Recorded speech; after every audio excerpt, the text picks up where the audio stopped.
По улице Кавказская почти никто не рискует ездить на собственных машинах. Часто приходится находить объездные пути, говорят жители. Руслан Мамергов проживает здесь 15 лет. Отмечает, добраться куда-либо – это настоящее испытание. Не проехать, не пройти, грязь. Если я не успеваю своих отвезти в школу, они пешком идут, обувь пачкают, обувь портят, даже если можно так сказать. Посмотрите, отсюда вот туда пройти пешком. Как вызвать сюда такси? Стыдно даже сюда вызвать такси, чтобы отвезли. Или скорую. Выходят вон туда люди. Скорая помощь и так далее. Тоже, это же все понятно.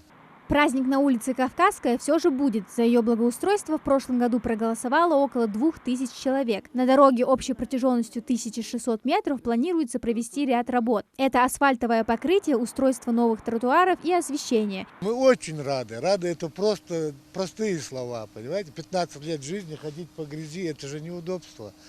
А по асфальту пройти, я все-таки всегда думал, пока не умру, может, пройду все-таки по асфальту.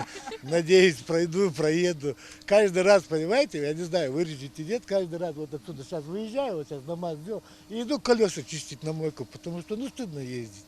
Уже идет голосование за благоустройство территорий в 2025 году, а дать свой голос можно будет до 30 апреля. В городе Воинской Славы выбирают из 3 объектов. Это улицы Димитрова, Юбилейная и Береславского. На последней больше 20 лет живет Ахмед Хамхоев. Он один из первых поселенцев. Надеется, что улицу благоустроят и жизнь станет комфортнее.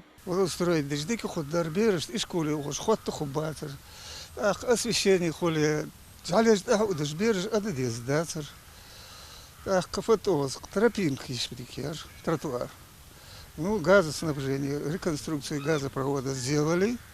Теперь там уже капитальных строительств, я так думаю, уже можно делать, строить можно.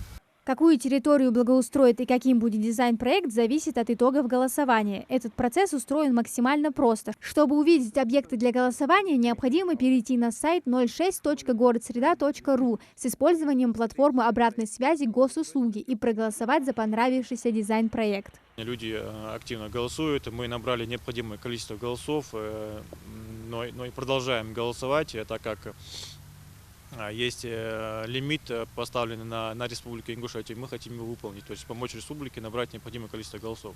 Федеральный проект формирования комфортной городской среды входит в нацпроект «Жилье и городская среда», который инициирован президентом страны. Он реализуется на территории республики уже более 5 лет. Так, новый облик приобрели более 240 общественных пространств. Амина Зязикова, Султан Магушков, Магаз 24.